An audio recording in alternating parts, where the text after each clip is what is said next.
OK, bonjour tout le monde. À ce point-ci, vous devrez avoir fini l'activité où j'ai demandé de découper les images et de les mettre en ordre d'après la vidéo que vous avez vue sur YouTube.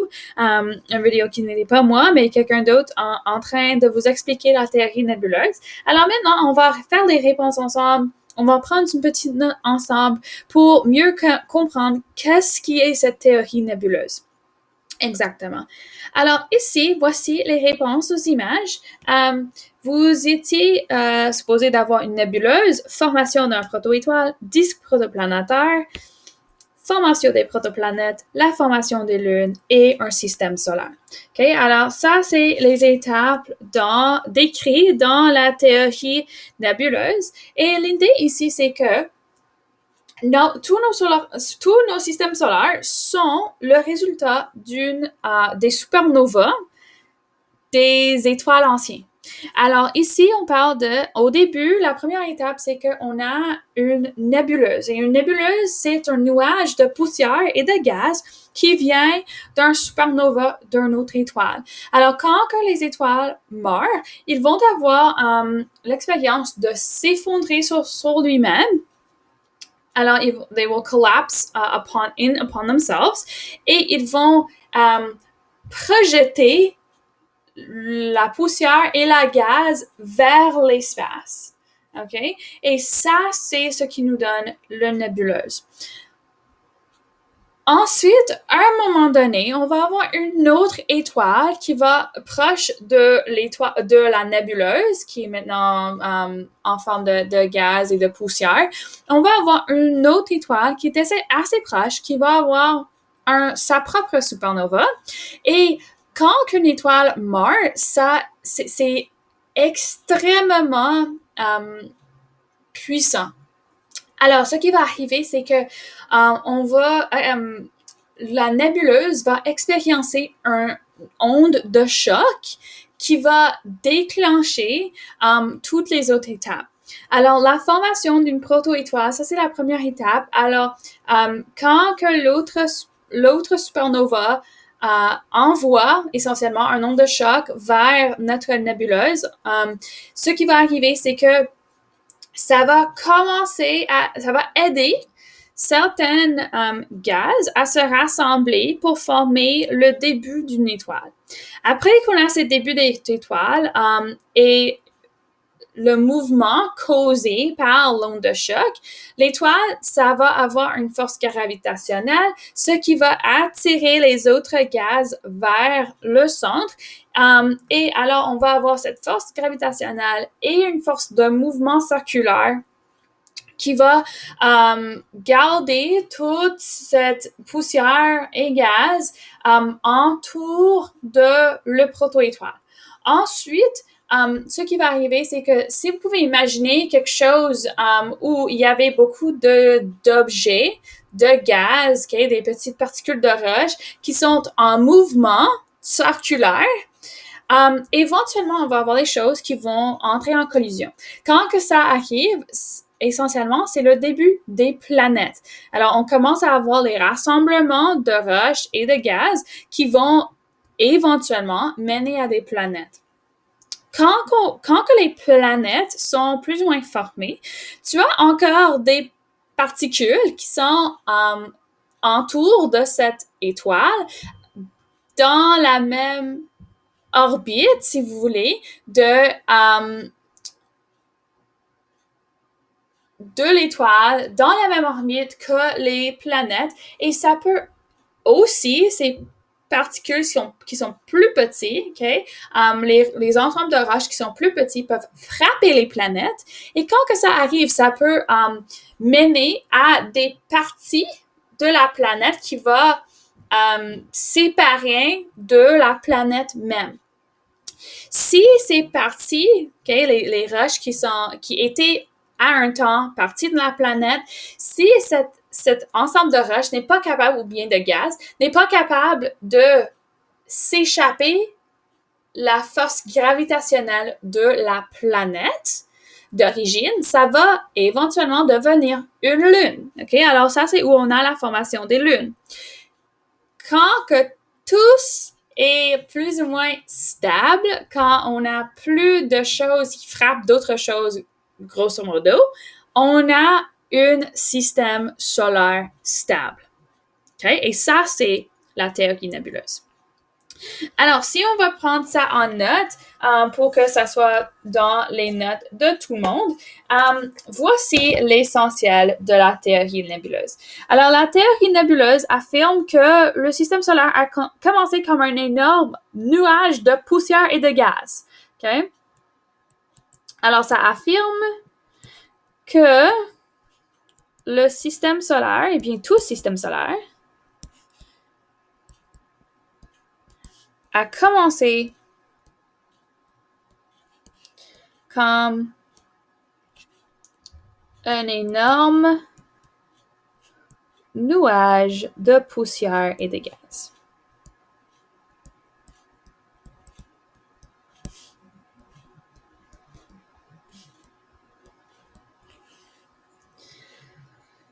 Qui a ensuite condensé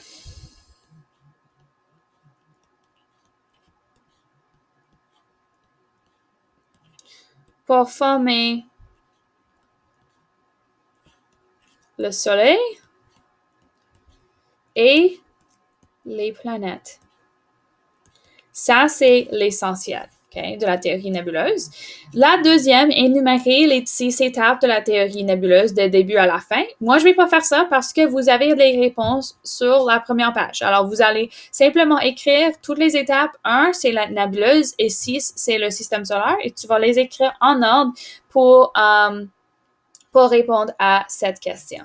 Quelle force fait que les nuages de gaz, appelés aussi les nébuleuses, commencent à se contracter? C'est les ondes de choc qui viennent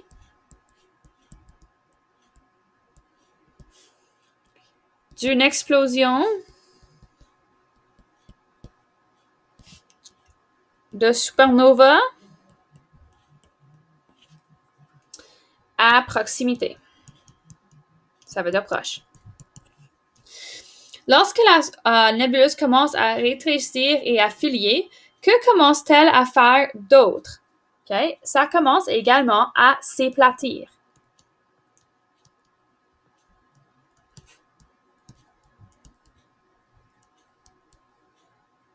S'aplatir. OK. Qu'est-ce qui commence à prendre forme au centre? OK? Ça, c'est un proto-étoile. À quel moment le proto-étoile devient-elle une étoile propre? Ça, c'est quand les forces gravitationnelles commencent à fusionner l'hydrogène en l'hélium. Okay, ça, c'est un peu compliqué. Je vais vous expliquer dans quelques instants après que j'ai écrit ça.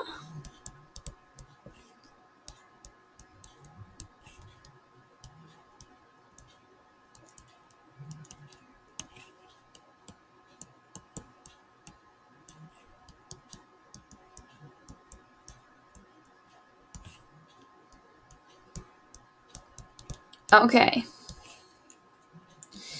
Alors, vous avez peut-être entendu l'idée de la fusion. Okay, la fusion, c'est quand, essentiellement, on prend deux noyaux. Okay, alors, on parle des atomes. Okay? Encore, les atomes reviennent. On parle des atomes.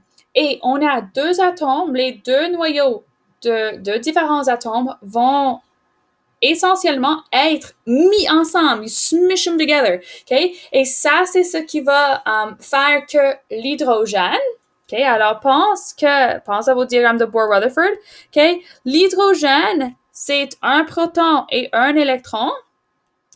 Si on est si capable, nous, les êtres humains, on n'est pas capable encore, mais dans les étoiles, ça, c'est ce qui arrive. Alors, si on était capable de faire que ces deux atomes peuvent venir ensemble pour créer maintenant un nouveau noyau, ça, c'est ce qui arrive dans les étoiles. Alors, on a un proton dans chacun des hydrogènes, on les met ensemble et maintenant, on a un nouveau noyau qui a deux protons.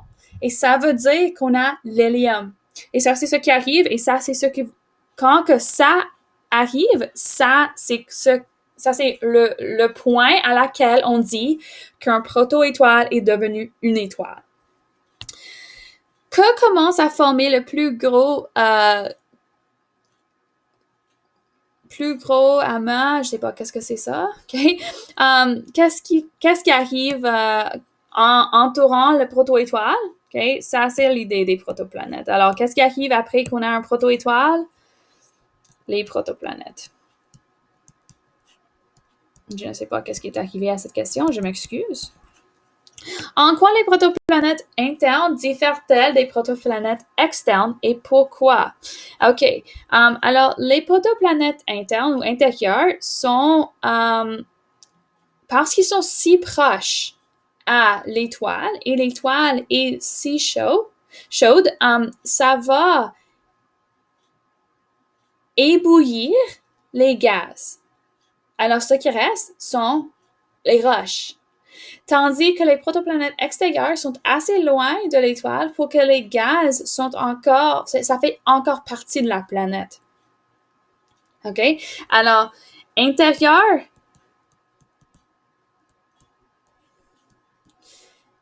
gaz sont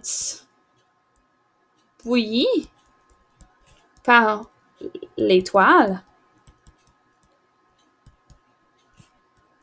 Donc,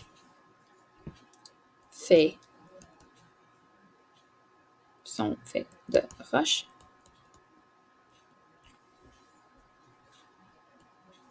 Extérieur,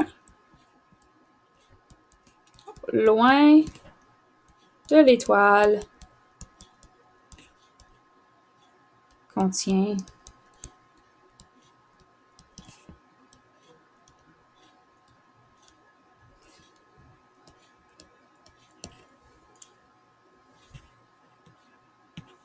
OK. Oh, excuse.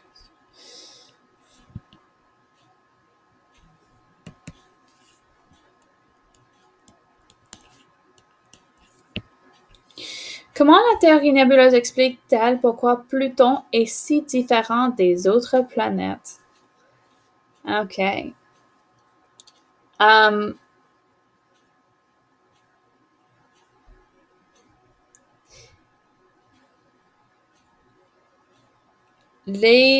Ici, l'idée, c'est que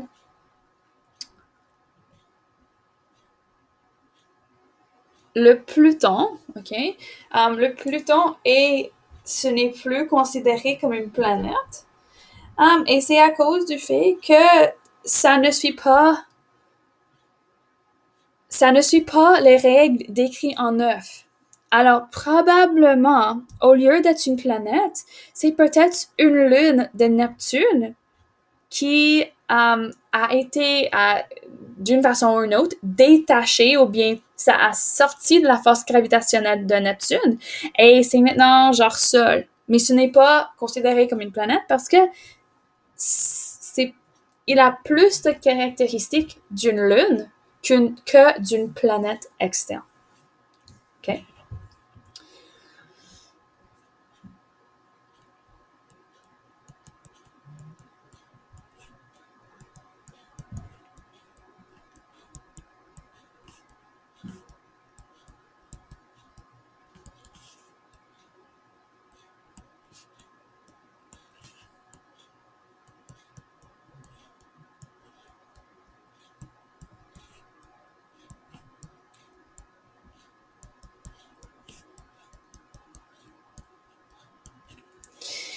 Qu'est-ce que la ceinture d'astéroïdes? Où est-ce qu'il est situé? Et comment est-ce que la théorie nébulaire explique-t-elle la formation de la ceinture d'astéroïdes? Alors,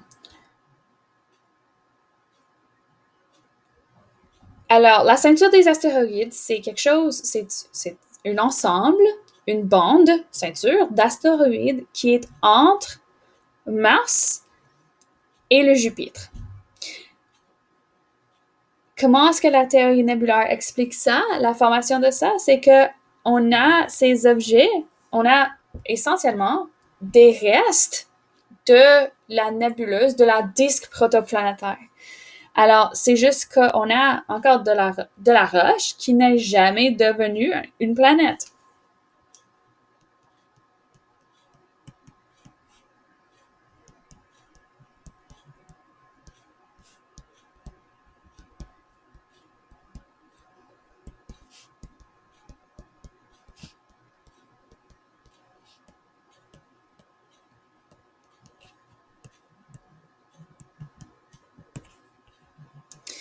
Près de la limite du système solaire, les astronomes pensent que d'autres touffes qui ne sont pas formées en planètes forment un énorme nuage de glace qu'on appelle le nuage d'Oort. De quoi est-ce que les astronomes pensent que ça pourrait être la maison? Okay? Ils pensent que ça, c'est l'origine de tous les comètes.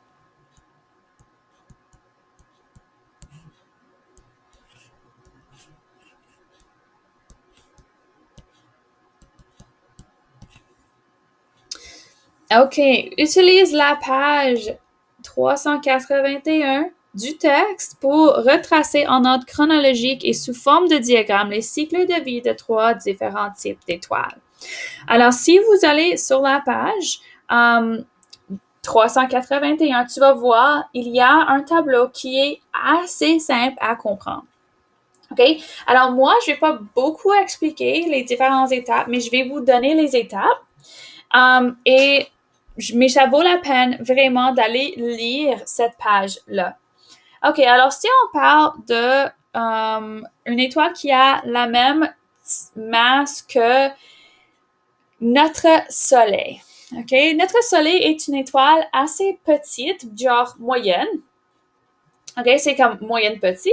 Et donc, et chaque étoile, selon sa masse, va avoir des différentes façons de vivre, les différents cycles de vie un peu différents.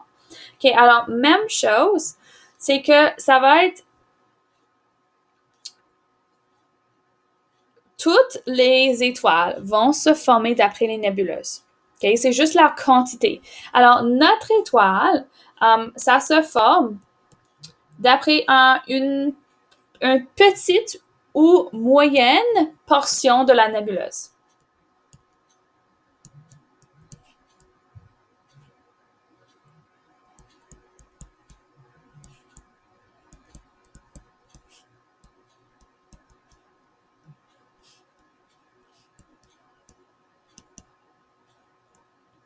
OK. Alors, on avait la nébuleuse et ça devient une étoile avec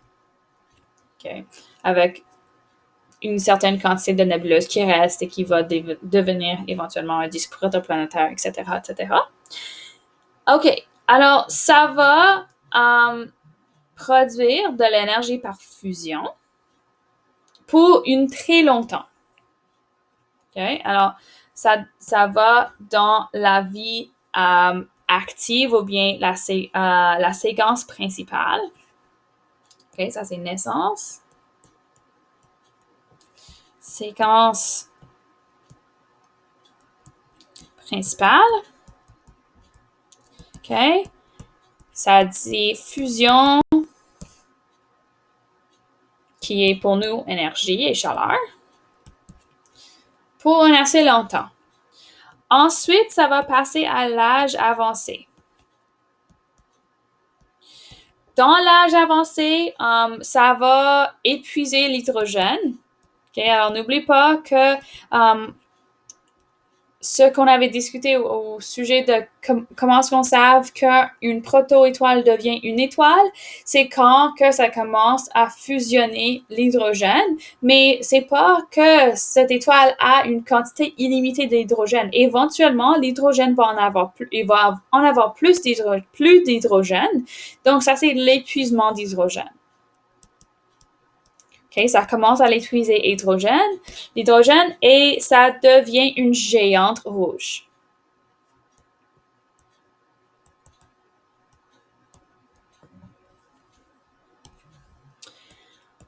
Ensuite, ça meurt. Pour une étoile de cette taille, les gaz des couches externes sont projetés dans l'espace et le noyau se contracte et devient une petite étoile dense et chaude, une naine blanche.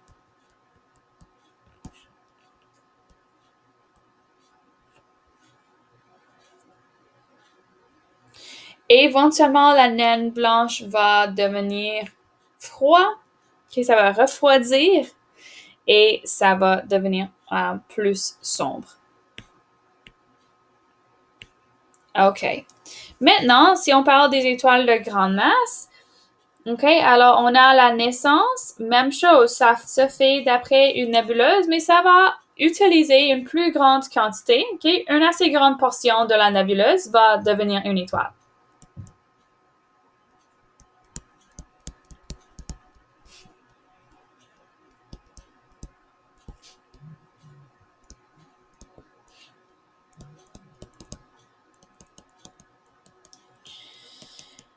OK.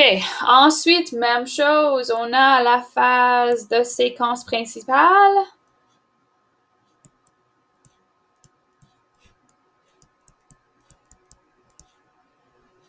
Ça va fusionner l'hydrogène. OK, pour assez longtemps.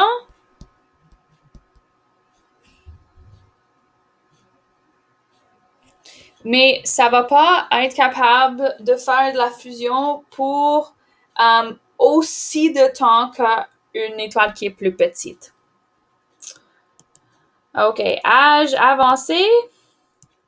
OK, épuise l'hydrogène. Alors, même chose, éventuellement, on va en avoir plus d'hydrogène et ça va devenir un super géant rouge.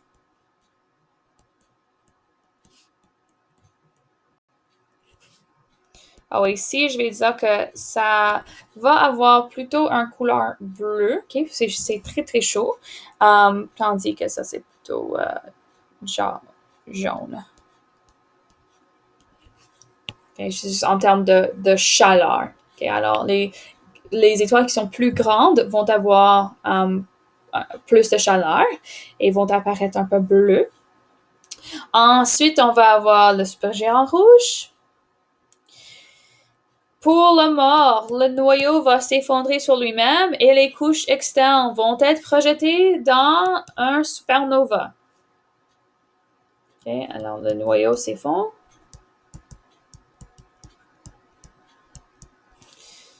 Et couche externe, ça veut dire les gaz et les roches.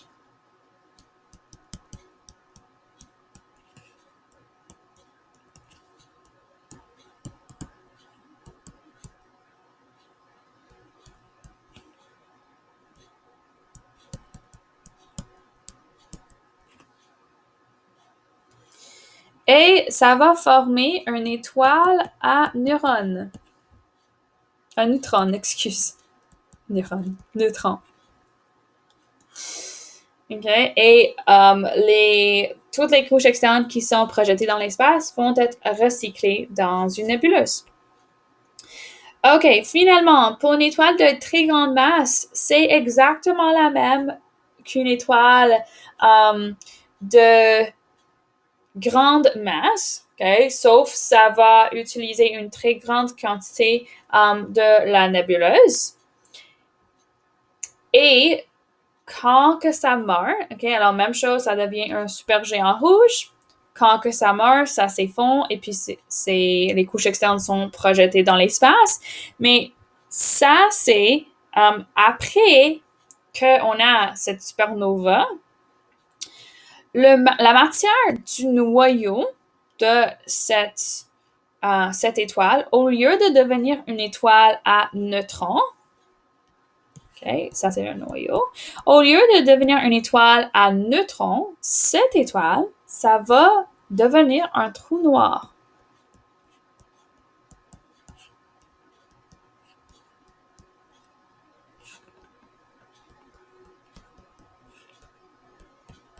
Okay, je ne savais pas si vous savez que les trous noirs sont les restes des étoiles de très grande masse, mais ça, c'est essentiellement la réalité.